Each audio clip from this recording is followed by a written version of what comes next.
Guys, this is big. Gav and I have been invited on Disrupt Radio with Omar Da Silva to talk about this month's vlog and this month in venture. Hey guys, real quick, before we start the next vlog, I want to bring you up to speed on a really cool company. Startups and scale-ups, check this out. weareluna.co is a great place for you and your business to start off with phenomenal accounting and legal services. So if you're a startup or a scale-up looking for legal and finance support, or alternatively looking to raise capital, weareluna.co is where you need to be starting off. These guys have been doing it for as long as the dinosaurs have roamed Earth. And if you mention this vlog, they'll give you $200 credit towards your first kickoff.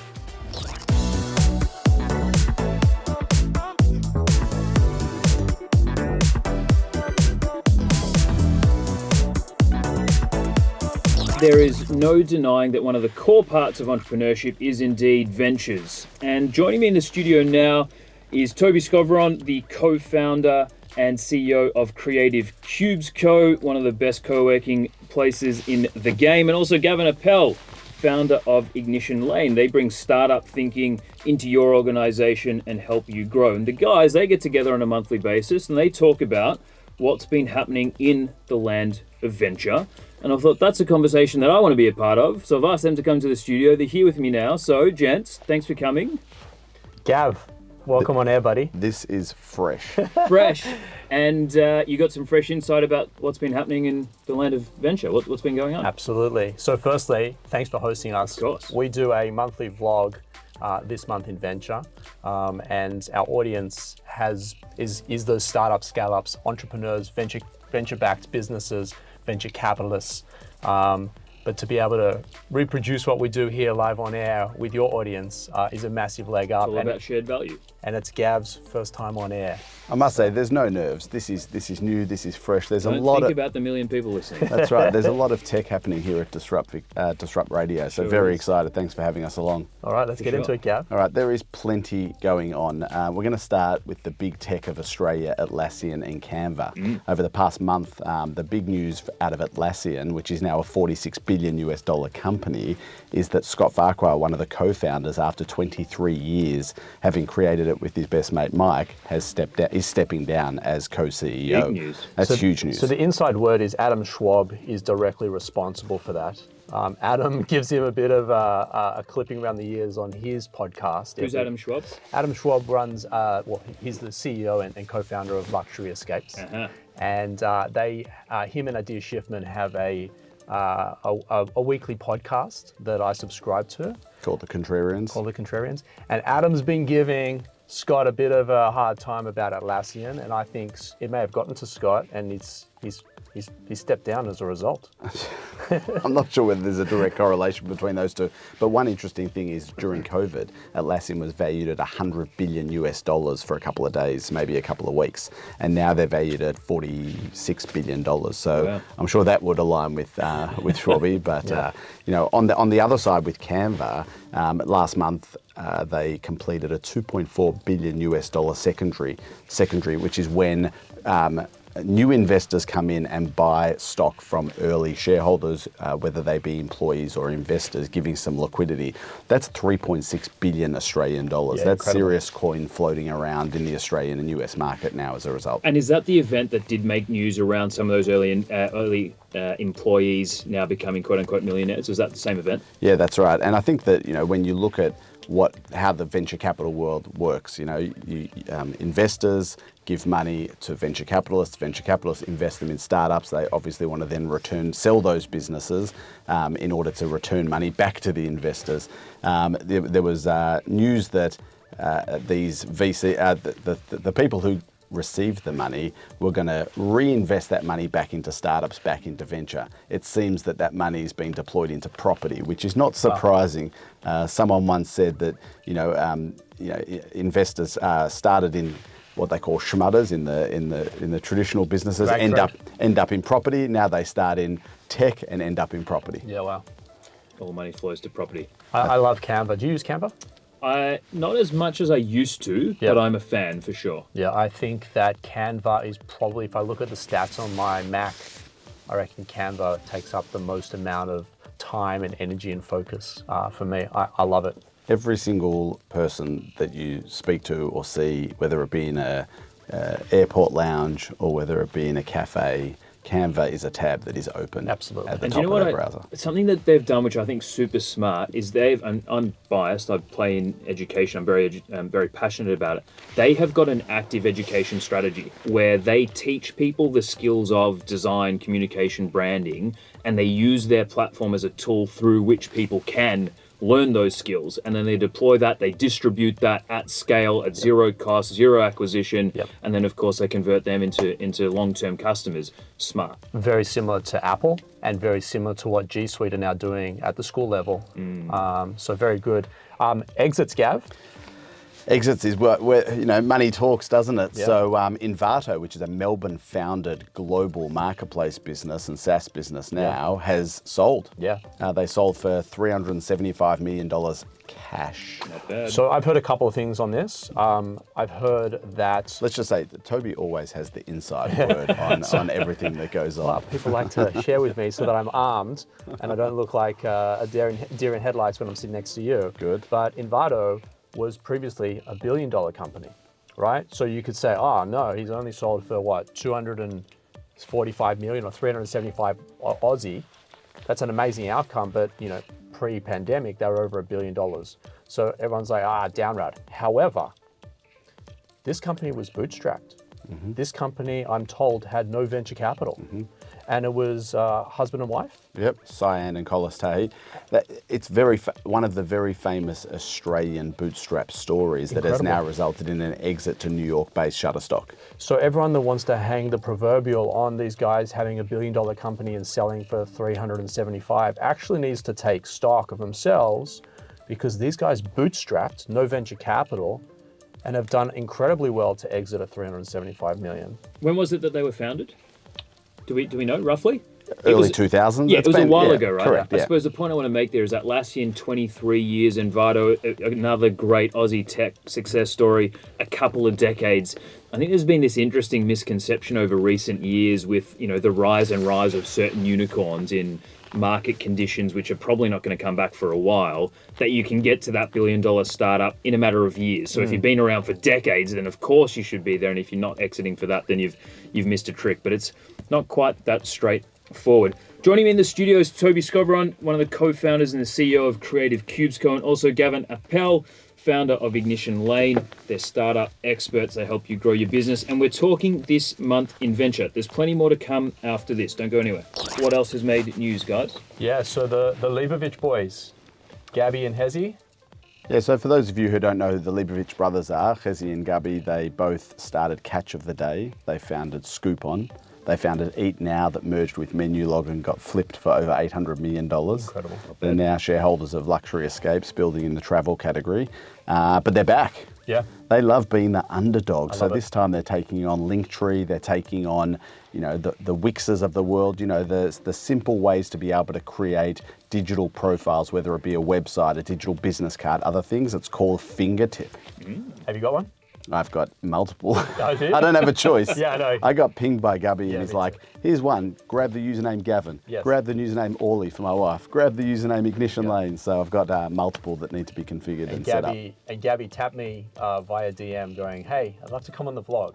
Because he'd love to share and talk about it. If there's one thing, it out. if there's one thing great about these guys, they're marketers. They're not shy of a hustle, and they're not shy of getting out there. I think that one of the things they said on social media is that this is their first true global business. Because if you think about Catch, Scoopon, Menulog, or Eat Now, they've all been very localized to Australia. So I think that's an exciting proposition for them to take and do something new and creative. So, We'll so watch that's closely. Speaking about global, a guy that I went to school with, Larry Diamond, founder of Zip, acquirer of Quad from my friend Brad Lindenberg.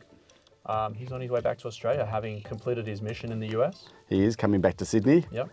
landing back here in Sydney. And that's remember a little while ago we said that the Afterpay exit to Square, they're dropping the Afterpay name in terms of inside the Cash App and stuff like that. So there's still movement happening in the buy now, pay later space. Yeah, for sure. In fact, the former Afterpay policy exec, Damien Kasabri, is named the new Tech Council of Australia CEO, which is we were waiting for that announcement. Yeah, so that's come out as well. And there's another little movement, which is Airwallex Australia GM Luke Latham has called it quits, I think less than 12 months in the role. So there's been lots of... It's been a bumpy 12 months, though, right? Yeah, there's been a lot of discussion around the culture inside Airwallex and, through the hyper-growth and the global business that they are. And, maybe that was a misalignment there. I've got some people over there at Airwallex. We at Creative Cubes, actually the whole staff and the whole team sits on Airwallex. So all of our site happiness team leaders, they have an Airwallex card attached to their mobile phones. If they need to do some, petty spending, instead of having a little cash drawer back in the day, we actually use the Airwallex platform to enable our staff to be able to go and load up for, Friday afternoon drinks and go to Dan Murphy's and pull in stuff for community events. So I love the Airwallex product as an advocate and a user. So I'm sad to hear about turbulence inside, but love what they do commercially for I always say startups on the outside look amazing, but on the inside they're crazy. Just like families, right? Yeah, that's exactly right. And Airwallex, last valuation, multi-billion-dollar valuation, Australian founded global business. So it's not just the Canvas and Atlassian. There's many others like Rocked, which is now headquartered in New York. We've spoken about them before. F1 Red Bull team sponsors. That's exactly right. And Airwallex are McLaren sponsors. That's I think. it. Yeah. So Aussie Tech taking over F1. Yeah, that's exactly. I think what's that cryptocurrency business? Stake, I think, is also involved in Formula One. Right. But if we change gears a little bit, let's bring it back to local game. yeah, if we change gears a little bit and think about Victoria, the budget was obviously announced by the Treasurer Tim Pallas last week or the week before, and there's a bit of turbulence. So there's not just turbulence in the startup world, there's not just turbulence in the venture capital world, but also when the budget was released, Breakthrough Victoria got a haircut of $360 million from their $2 billion budget. It's a Victorian government venture capital fund that's making bets in predominantly deep tech organisations, startups. So I actually think it's making bets around the political landscape more so than that, and trying to further our politicians into these new worlds via legislation and picking up maybe brown bags. I hope I don't get assassinated after this, but I'm not a fan of Breakthrough Victoria. I think that they are misaligned to the true tech ecosystem and the startup venture world. I appreciate legislation to enable some of my fellow startups and scale-ups, but I don't think the government should be playing in the space on a personal level. You're welcome to stay. No, there's a lot of people who have that similar thought process, which is, are they experienced to be able to make these bets on behalf of the government? I think if you look at the flip side, another organisation, government agency, I guess, the startup agency LaunchVic, just got refunded. They scored $40 million for another 4 years, which is absolutely fantastic. They are supporting both the accelerators, co-working spaces, angel community, venture capital community. They're really deploying that capital in lots of ways to stimulate sustainable growth for the startup ecosystem here in Victoria. The chair is Lee Jasper, ex-co-founder of Aconex, and Kate Cornick is the CEO, a really great team.